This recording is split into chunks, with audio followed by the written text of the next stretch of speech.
औज़ुबिल्लाहिमिनश्शैतानिर्रजीम बिस्मिल्लाहिर्रहमानिर्रहीम अस्सलाम वालेकुम। स्टूडेंट्स, उम्मीद करता हूँ कि आप सब खैरियत से होंगे और आप सबको वेलकम एक मरतबा फिर ऑनलाइन एमकैट ईकैट क्लासेस में। स्टूडेंट्स, अगर आप रजिस्टर्ड नहीं हैं अब तक और आप इस यूट्यूब वीडियो को देख रहे हैं तो आप 03332243 पर रब्ता कीजिए ताकि आपकी रजिस्ट्रेशन कर ली जाए, आपको व्हाट्सएप ग्रुप में ऐड कर दिया जाए। याद रहे, स्टूडेंट रजिस्ट्रेशन के कोई चार्जेस नहीं है। पिछले वीडियो लेक्चर में हमने first year biology chapter number 2 start किया था, उसका एक लेक्चर किया था और आज के वीडियो लेक्चर में बेटे हम पढ़ने जा रहे हैं carbohydrate, nucleic acids, mononucleotides, dinucleotides and polynucleotides और RNA as a carrier of information. इससे पिछले वीडियो लेक्चर में हम प्रोटीन्स पढ़ चुके हैं स्टूडेंट्स। हमने बेस ले लिया था कार्बन का और वाटर की केमिकल प्रॉपर्टीज और इंपॉर्टेंट नेचर पढ़ लिया था। अगर आपने वो वीडियो लेक्चर नहीं सुना अब तक तो पहले वो सुन लीजिए ताकि आपको आगे आसानी रहे। स्टूडेंट्स, कार्बोहाइड्रेट्स क्या होते हैं? हम कहते हैं carbohydrates are group of organic compounds which contain carbon, oxygen and hydrogen. और रेशो कैसा होता है उनका? Sir, ratio is same as in water. They are found 1% by weight and are also called as sugars और saccharides. Student, ये important key points इस वक्त आपके सामने यहाँ पर नजर आ रहे हैं। आपकी बुक रीड आप इसके बाद जब करते हैं तो आपको बहुत आसानी होती है इसको पढ़ने में। हम कहते हैं they all are sweet except polysaccharide. Polysaccharide sweet नहीं होते टेस्ट में, इसके अलावा जितने भी आपके पास आते हैं वो तमाम के तमाम स्वीट होते हैं। इस बात को आपको एमसीक्यूज के लिए याद करना होगा। हम कहते हैं दीज कार्बोहाइड्रेट्स आर सब divided into following groups on the basis of number of monomers. Mono मतलब होता है वन, मर मतलब होता है मॉलिक्यूल। इसी तरह पॉली मतलब होता है मेनी, मर मतलब होता है मॉलिक्यूल। हम जब इसका हाइड्रोलिसिस करते हैं उस बुनियाद पर हम इसकी क्लासिफिकेशन कर देते हैं। तो हमारे पास पहली क्लास कहलाती है बेटे मोनोसैकेराइड्स। क्या होते हैं मोनोसैकेराइड्स? हम कहते हैं हम इनको फर्दर हाइड्रोलाइज नहीं कर सकते। ये सिंपल शुगर्स होते हैं और इनका जर्नल फॉर्मूला इस वक्त स्क्रीन पर आप देख रहे हैं, CnH2nOn। यानी अगर मैं आपसे कहता हूँ C6 है तो H कितना हो जाएगा? 12 हो जाएगा और O6 हो जाएगा, तो ये बन जाएगा C6H12O6। They are white crystalline solid, sweet in taste and soluble in water. Students, ये बात आप लोगों को याद रखनी है और आप लोग अपनी कॉपीज जो मेंटेन कर रहे हैं उसमें ये बात आप लोग साथ साथ लिख भी रहे हैं। जब हम कोई भी चीज बेटा सुनते भी हैं और सुनने के साथ हम लिख रहे होते हैं तो वो हमें फायदा जरूर पहुंचाती है। एग्जाम्पल्स क्या है बेटा हमारे पास? हम कहते हैं ट्राइयूज 3 carbon, tetrose 4 carbon, pentose 5 carbon और हेक्सोज 6 कार्बन। अगर आप इस जर्नल फॉर्मूला को देखते हैं तो ये अप्लाई हो रहा है ना यहाँ पर, C3H6O3, C4H8O4, यानी जितने कार्बन है उतने ऑक्सीजन है और उसका डबल हमारे पास हाइड्रोजन है। ये आपके पास मोनोसैकेराइड्स की पहचान होगी। इसके बाद हम कहते हैं हमारे पास टर्म आती है ओलिगोसैकेराइड्स।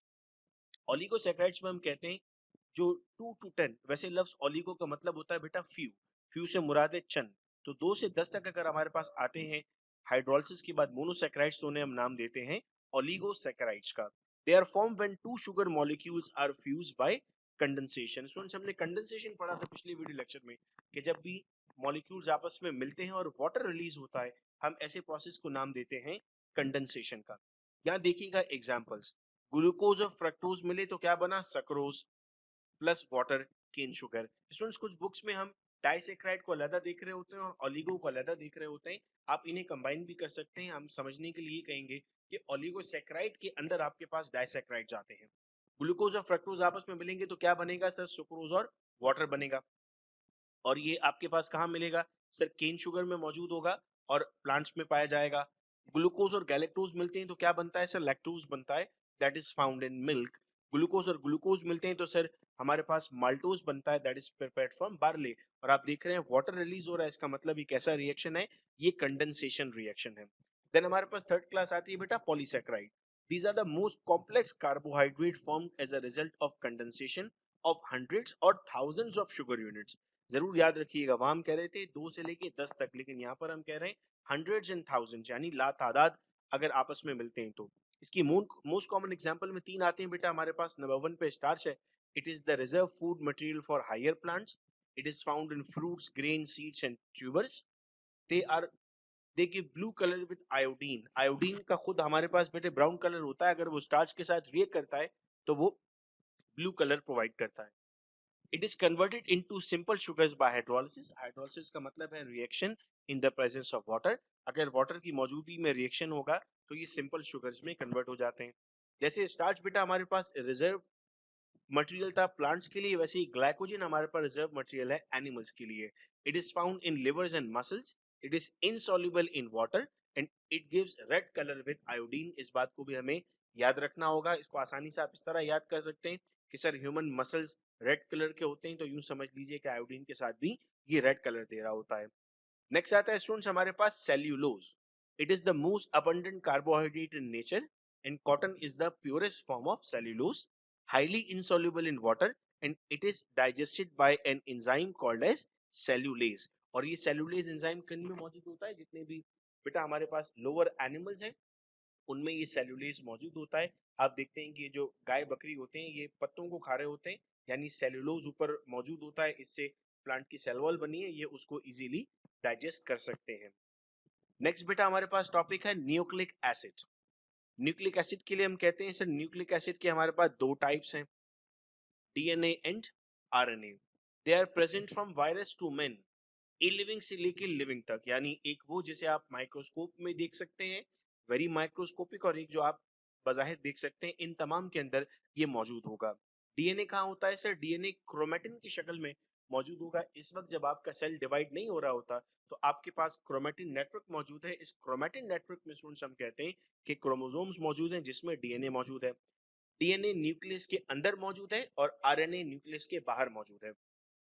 सिर्फ एक जगह पर बेटे एनिमल सेल में और दो जगह पर प्लांट सेल में डीएनए न्यूक्लियस के बाहर होगा। मैं बात कर रहा हूँ एनिमल सेल में माइटोकॉन्ड्रिया की और प्लांट सेल में प्लास्टिड्स और माइटोकॉन्ड्रिया की। ये इन्फॉर्मेशन स्टूडेंट्स बहुत इंपॉर्टेंट है, जो लेक्चर में आपको दी जा रही होती है इन्हें नोट रखा करें, क्योंकि इन्हीं से आपके एमसीक्यूज बन रहे होते हैं और मैं अपने पास्ट एक्सपीरियंस की बुनियाद पर पास्ट पेपर्स को देखता हुआ ये चीजें लेक्चर्स में इनकॉर्पोरेट कर रहा होता हूँ। Now the unit of DNA and RNA is a nucleotide. Now what is a nucleotide? Sir nucleotide के तीन पार्ट्स होते हैं, pentose sugar, phosphoric acid and nitrogenous base. Pentose sugar या तो राइबोज हो सकती है या डीऑक्सीराइबोज हो सकती है। देखिए अगर राइबोज होगी तो बात हो रही है आरएनए की, अगर डीऑक्सीराइबोज होगी तो बात हो रही है डीएनए की। फास्फोरिक एसिड कॉमन होगा तमाम न्यूक्लियोटाइड्स में। अब नाइट्रोजनस बेस को भी दो में डिवाइड कर देते हैं, purine and pyrimidine. All these bases are similar in DNA and RNA except thymine is present in DNA while uracil is present in RNA। 2009 का जो NTS का पेपर है उसमें ये MCQ पूछा गया था कि which of the following is not present in DNA। तो सर जवाब था यूरासिल, चूंकि एडिनाइन, साइटोसिन, थाइमीन और गवानीन मौजूद होते हैं। मैं साथ साथ MCQs भी आपको बताता रहूंगा ताकि आपकी कंप्लीट प्रैक्टिस बेटे यहाँ से होती रहे। नेक्स्ट हमारे पास आता है फॉर्मेशन ऑफ न्यूक्लियोटाइड। दो स्टेप्स होंगे, step number 1 and step number 2। पहले क्या बनेगा सर? न्यूक्लियोसाइड बनेगा। कैसे बनेगा न्यूक्लियोसाइड? जब नाइट्रोजनस बेस कंबाइन होगी पेंटोज शुगर से। सेकंड स्टेप में क्या बनेगा? न्यूक्लियोटाइड बनेगा। वो कैसे बनेगा सर? जब फास्फोरिक एसिड कंबाइन होगा fifth carbon of pentose sugar के। मैं इस पॉइंट को रिपीट कर रहा हूँ बेटा, अपने पास आप लिखेंगे इस पॉइंट को। पहले स्टेप में क्या बना? न्यूक्लियोसाइड। कैसे बना? नाइट्रोजनस बेस कंबाइन हुई पेंटोज शुगर के। सेकंड स्टेप में क्या हुआ सर? अब न्यूक्लियोटाइड बनेगा। कैसे? फास्फोरिक एसिड कंबाइन होगा fifth carbon of the pentose sugar के। फिर आता है बेटा हमारे पास mononucleotide, dinucleotide and polynucleotide. Mononucleotides are also found in the form of single, यानी अकेले पाए जा सकते हैं, और अगर ये डबल पाए गए तो हम इन्हें नाम दे देंगे डाइन्यूक्लियोटाइड्स का। दे एग्जिस्ट सिंगली और part of either molecule, they are not part of DNA और आरएनए। ये डीएनए और आरएनए का हिस्सा नहीं है। इसकी एग्जांपल में हमारे पास आता है ATP, that is adenosine triphosphate.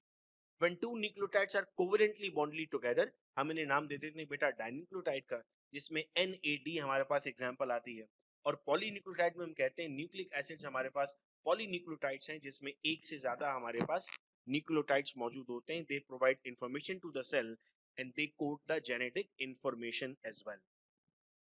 आज के लेक्चर का बेटा लास्ट टॉपिक है हमारा RNA as a carrier of information. हम कहते हैं जितने भी यूकैरियोटिक सेल्स हैं, यूकैरियोटिक सेल से क्या मुराद है? जिनका प्रॉपर न्यूक्लियस मौजूद होगा। Eukaryotic DNA is located in the nucleus. Most of the synthesis metabolic functions occur in cytoplasm. Student एक साल में एमसीक्यू ये भी पूछा गया कि बॉडी में जो रिएक्शंस हो रहे होते हैं उसे क्या कहते हैं? वो मेटाबॉलिज्म कहलाते हैं। और मेटाबॉलिज्म बेटा दो तरह के होते हैं, कैटाबॉलिज्म और एनाबॉलिज्म। कैटाबॉलिज्म का मतलब क्या होगा? किसी चीज का टूटना, और एनाबॉलिज्म का मतलब है किसी चीज का बनना। मैं आपसे अगर पूछता डाइजेशन कैसा प्रोसेस है तो आप क्या जवाब देंगे? सर डाइजेशन हमारे पास कैटाबॉलिज्म है। This synthesis metabolic function are carried out under the instruction of DNA. देखिए काम करना है आरएनए को, लेकिन उसकी भी आपको जो परमिशन दी जाएगी वो परमिशन कौन दे रहा है? सर वो परमिशन भी हमारे पास डीएनए दे रहा है, चूंकि डीएनए हमारे पास कंट्रोल सेंटर का काम करता है। ये दो स्टेप्स में होता है बेटा, ट्रांसक्रिप्शन एंड ट्रांसलेशन।